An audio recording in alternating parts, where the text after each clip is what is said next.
Darling I am so proud of you. तुला finally role मिळाला. चल सगळ्यांना सांगूया. चल. नाही नाही नाही, आता नको सोहम. अगं उलट आनंदाची गोष्ट आहे ना, सगळ्यांना सांगितलं पाहिजे.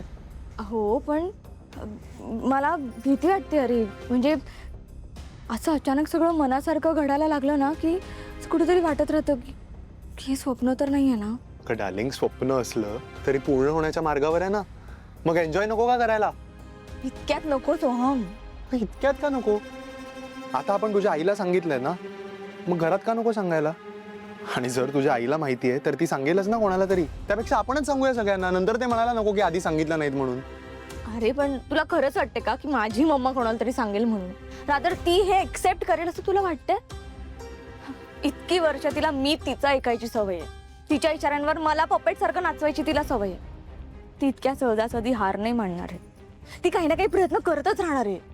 मग डार्लिंग, मी काय म्हणतो, तू सोडून दे ना विषय. तू कशाला ताणतेस उगाच? असं कसं सोडून देऊ? जर मी आता फॉर्म नाही राहिले, मी जर आता डिसिजन नाही घेतले ना, तर ती मला परत तिच्याच इशाऱ्यांवर नाचायला लावणार. ती मला माझ्या मनाचं कधीच करू नाही देणार. सोहम, ऐक ना, आता काहीच कन्फर्म नाहीये ना, तर आपण नको ना सांगायला कोणाला. प्लीज, एकदा कॉन्ट्रॅक्ट साईन झालं ना की आपण सांगू सगळ्यांना. हा ओके ओके चालेल. पण जेव्हा कॉन्ट्रॅक्ट साईन होईल ना, तेव्हा वाजत गाजत सांगायचं सगळ्यांना. ठीक आहे? Darling, I am so proud of you.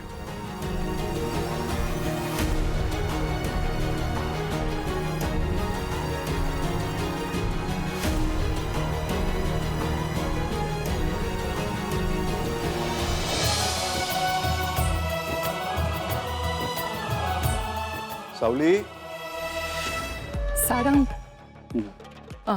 तुला काही हवंय? नाही वहिनी, मला काही नकोय.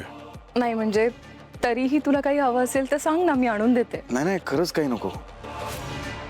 हे किती दिवस तू चालू ठेवणार आहेस? मला वाटतंय की आता हे चालूच राहणार आहे. हो की नाही ऐश्वर्या मॅडम? हो म्हणजे ठीक आहे, हे असंच सुरू राहील कायम. ॲक्च्युली मी कोणाला कुठलाही त्रास न देता करते, तर काही हरकत नाही आहे त्याला. अगदी बरोबर. कोणाला खरंच काही त्रास होत नाहीये. जे सुरू आहे ना ते अगदी चांगलं सुरू आहे. अहो, हा डब्बा. आणि मी ऑफिसला नाही येत आज, मला पूजा करायची. नक्की? हो. ठीक आहे, मग मी येतो. वाटलंच लवकर येतो. सावली, मला हे आयुष्यभर असंच वागायचं आहे का? काही हरकत आहे का? नाही म्हणजे तुम्हीच म्हणालात ना की तुम्हाला तुमच्यात चांगला बदल घडवायचा आहे, की तुम्ही हे सगळं परत मला दाखवण्यासाठी करताय. अरे नाही नाही, अजिबात नाही. मला खरंच मनापासून बदलायचं आहे. चांगली गोष्ट आहे. आता विचारा बघू मला. ठीक आहे, विचारते. सावली, तुला काही हवं आहे का? हो, पूजा करताना तुम्ही मला मदत करा. येते मी.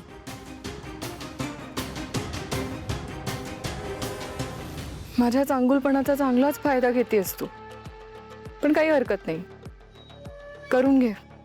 या सगळ्याचा एक एक करून बदला घेणार मी एक दिवस. सावली, आज तुझा दिवस आहे, उद्या पुन्हा माझा दिवस येईल. तेव्हा बघ तुझं मी काय करते ते.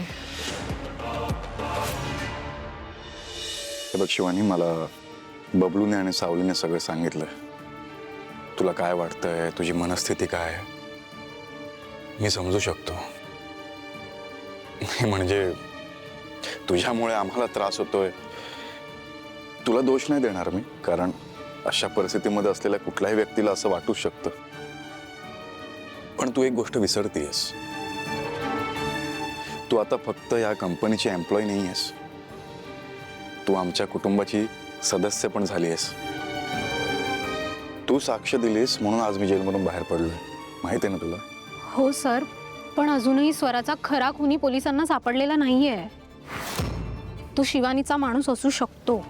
हे बघ, पोलिसांना कधी ना कधी तरी तो सापडेलच. पण तू शिवानीच्या भीतीने नोकरी नको अगं सोडू. आपण कोणालाही घाबरून आपलं जगणं बदलायचं नसतं. सरपंच साहेब, तुम्ही नमस्कार साहेब. नमस्कार, कसे आहात? साहेब एक मोठा प्रॉब्लेम झाला साहेब. काय झालंय? हो साहेब, त्या बायकांनी परत जंगलात जाणं बंद केलंय.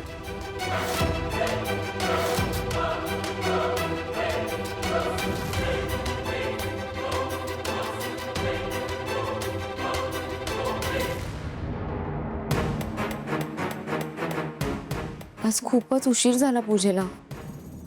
असं होतं कधी कधी सावली. It's okay. किती कामं असतात तुला, दिवसभर धावपळ करतेस तू, आणि एक दिवस उशीर झाला म्हणून देव नाराज होणार आहे का तुझ्यावर? मॉम, तुम्हाला काही हवं आहे का? हो, काय? उत्तर हवंय. कसलं? हिचं जे काही चाललंय त्याला तुझी फूस आहे? नाही मॉम, अजिबात नाही. मी सांगितलं ना तुम्हाला, माझ्या मनाला वाटलं सुधारावंसं म्हणून मी. तुझ्याशी तर बोलतच नाहीये मी, कारण तुझ्याकडून उत्तराची अपेक्षा नाहीये. तुझ्याशी बोलतीये. अगं बोल काहीतरी.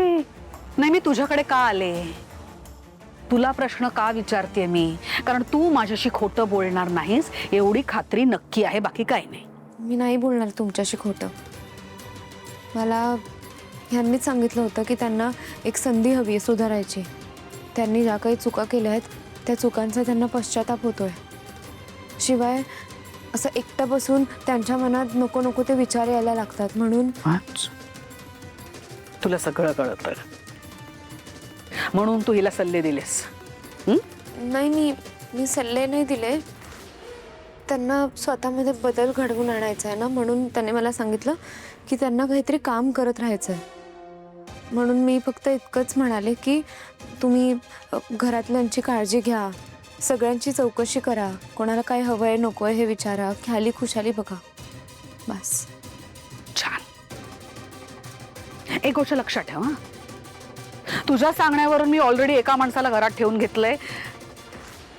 माझी मर्जी नव्हती, माझ्या मर्जीच्या विरोधात, आणि अजूनही माझा त्या माणसावर विश्वास नाहीये, पण तू सांगितलंस म्हणून घेतलंय. आणि तू पुन्हा एकदा मला तीच चूक करताना दिसतेस. परत ही मुलगी जर का चुकली, जी ती चुकणारच आहे, तर शिक्षा तिला नाही, त्याची शिक्षा मी तुला देणार. ओके.